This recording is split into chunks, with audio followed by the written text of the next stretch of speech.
EJA, Educação de Jovens e Adultos.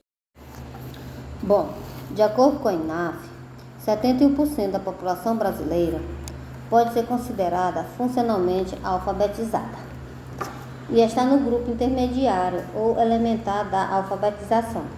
O nível de pessoas que conseguem criar textos e realizar interpretações são chamadas de proficiente e estão de 8% a 12%. Os restantes 29% estão no grupo de analfabetos e rudimentar. O grupo rudimentar é aquele onde consegue apenas lidar com textos curtos como os anúncios e bilhetes. Para complementar o que Raquel já falou, vou falar sobre analfabetos funcionais, que são aquelas pessoas que reconhecem as letras, os números, mas elas não compreendem os textos que leem, elas não conseguem captar aquelas ideias centrais do texto, nem explicar o conteúdo daquilo que ela leu. Ela tem aquela dificuldade de interpretar o que ela leu. Esse é o exemplo dessa charge que diz assim: cara, olha que legal, a taxa de escolarização dos brasileiros entre 5 e 17 anos já passa de 93%. Você leu essa notícia? Li, mas não entendi quase nada. Essa pessoa que disse que leu e não entendeu quase nada é um exemplo de analfabeto funcional. Ela leu, mas ela não compreendeu aquilo que ela leu. De acordo com o IBGE, os dados de 2020, 20,2% dos jovens de 14 a 29 anos não concluíram a educação básica. Já em relação às taxas de analfabetismo, apesar de estas registrarem queda geral, desde 2016, o país ainda possui 11 milhões de analfabetos. Além disso, a diversidade de idade encontrada na EJA destaca a complexidade dessa modalidade de ensino. Os anos iniciais do ensino fundamental abrangem uma ampla faixa etária, refletindo a variedade de situações de vida e experiências educacionais dos estudantes. Por outro lado, os anos finais e ensino médio da EJA concentra-se em educando mais jovens, o que pode indicar diferentes necessidades de aprendizado. De acordo com a tendência observada de aumento das matrículas do ensino regular no último ano, a educação de jovens e adultos vem ao contrário, com uma queda constante nas matrículas. A discrepância entre os números de estudantes em 2018 é de 3,5 milhões e em 2022 é de 2,7 milhões. A informação íntegra vem do Censo Escolar da Educação Básica 2022, realizada pelo MEC, INEP e DET. O público potencial da EJA, estimado em 70 milhões de pessoas, sublinha a magnitude do desafio que enfrentamos. No gráfico, há um aumento do ensino médio completo entre idade de 15 a 25 ou a mais. Mas também há um número crescente, preocupante, de pessoas que não frequentaram a escola por nível de instrução mais elevado alcançado, com a diferença de 2018 a 2022. De acordo com as metas do PNE, por exemplo, está o sentido de aumentar em até 25% o nível de escolaridade da população, com oferta de educação de jovens e adultos, que diminua a taxa de analfabetismo e alfabetismo funcional, que consiste na habilidade de reconhecer e identificar letras, números e palavras associadas a dificuldades para interpretação. O PNE amplia a oferta de matrículas na modalidade articulada à educação profissional. Além disso, o plano estabelece que até o fim de sua vigência, que será agora no ano de 2024, 25% das matrículas da EJA deveriam estar vinculadas à educação profissional. De acordo com isso, em 2014, apenas 2,8% estavam vinculadas e em 2020 esse índice diminuiu para 1,8%. Assim, nenhuma das metas foi atingida em 2020 e tampouco em 2023. Número de matrículas na EJA e porcentagem de matrículas integrada à educação profissional, por etapa e unidade da federação. No Brasil, geralmente um grande contingente populacional que não conseguiu completar a escolaridade básica, cerca de 52,1 milhões de brasileiros não concluíram o ensino fundamental e outros 19,2 milhões possuem ensino médio incompleto. Só em 2020 havia 3 milhões de matrículas de EJA no Brasil. As regiões Nordeste e Sudeste são as que possuem o maior número de matrículas nessa modalidade. No Nordeste, 1,2 milhões e no Sudeste, 938,9 mil. Os números mostram que o país está distante de cumprir as metas estipuladas no Plano Nacional de Educação.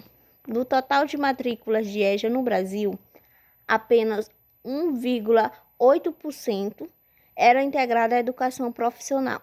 Podemos ver também no gráfico que cerca de 0,5% das matrículas de EJA de ensino fundamental era integrada à educação profissional, e enquanto o percentual era de 3,6% para a EJA de nível médio.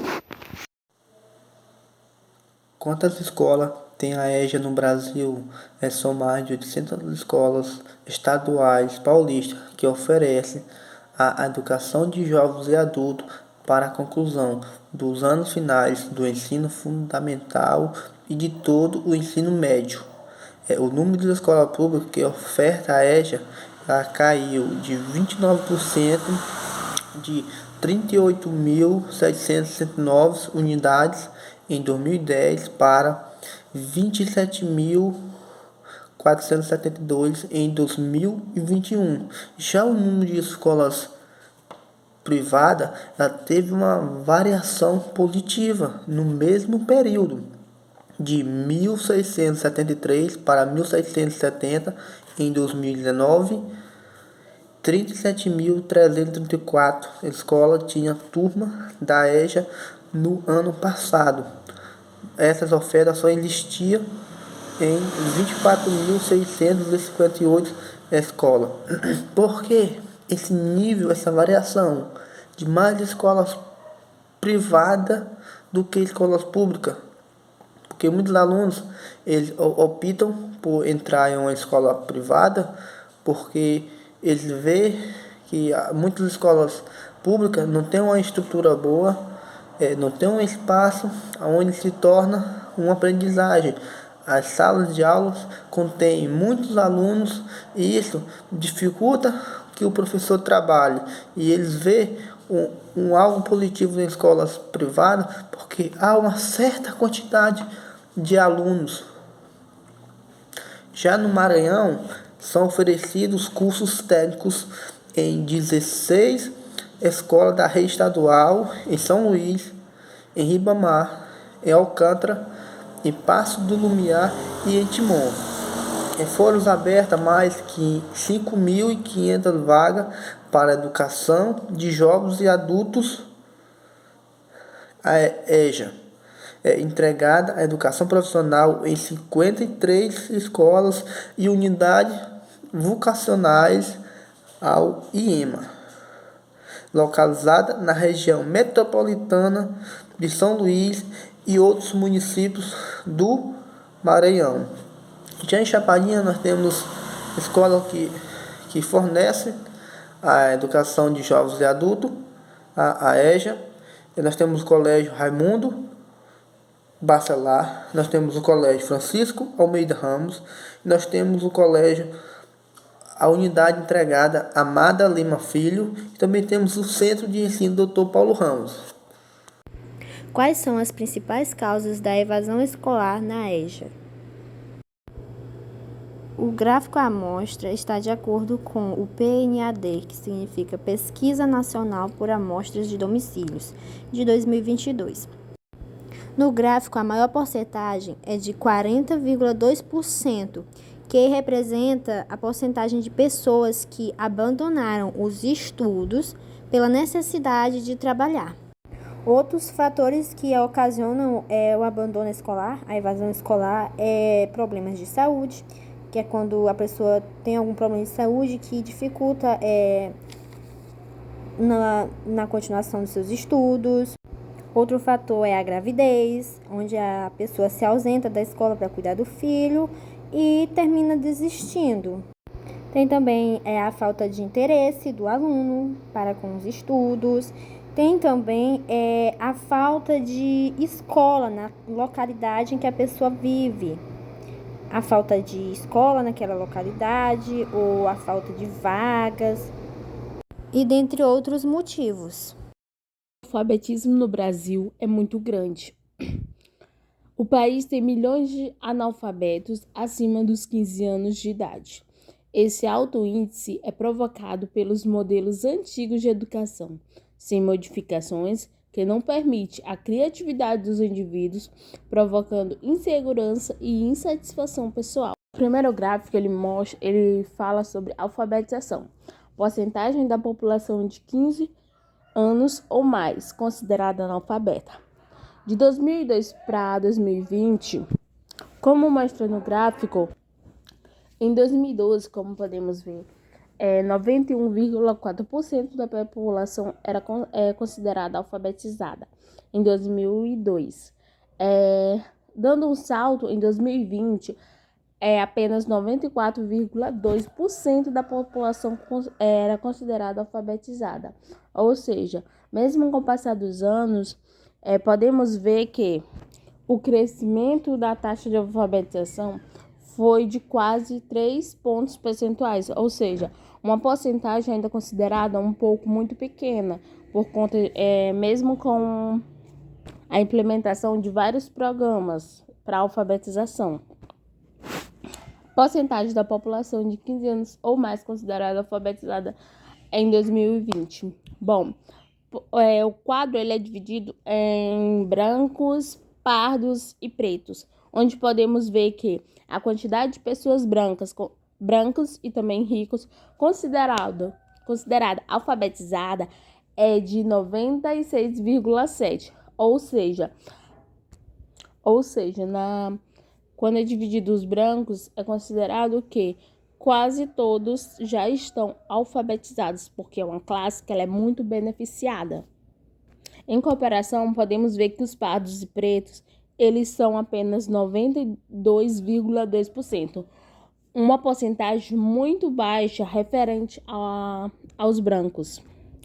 Entre ricos e pobres, podemos ver que já 99,7% da população mais rica é alfabetizada, ou seja, apenas 0,3% ainda não foram alfabetizados, mas em comparação aos pobres, somente 92,3% é alfabetizada. Quando passamos essa comparação para zona urbana e zona rural, podemos ver que a zona rural é uma das zonas mais prejudicadas em questão de alfabetização, porque ela está bem abaixo do que é desejado, por conta que apenas 84,9% foram alfabetizados. O desafio de erradicação do analfabetismo ele se torna maior na zona rural, até por conta das dificuldades que eles enfrentam no decorrer da vida. O Brasil é um dos países com o maior número de pessoas sem diploma do ensino médio. Mais da metade dos adultos, 52%, com idade entre 25 e 64 anos, não atingiram este nível de formação. Segundo pesquisa divulgada pela Organização para a Cooperação e Desenvolvimento Econômico, OCDE. A organização com sede em Paris destaca que o menor nível de escolaridade tende a ser associado com a maior desigualdade de renda. No caso do Brasil, o país registra o segundo maior nível de desigualdade de renda entre os 46 países do estudo, ficando atrás apenas da Costa Rica. O índice de pessoas que não cursaram ensino médio no Brasil representa mais do que o dobro da média da OCDE. Na Costa Rica e no México, o percentual é ainda maior que a do Brasil, 60% e 62%, respectivamente, os mais elevados do estudo. Segundo a Organização para a Cooperação e Desenvolvimento Econômico, OCDE, afirma que os que deixam a escola antes de completar o ensino médio enfrentam não apenas dificuldades no mercado de trabalho, com menores salários, mas também têm competências cognitivas, memórias, habilidades motoras, atenção, entre outros, bem inferiores aos das pessoas que possuem essa formação.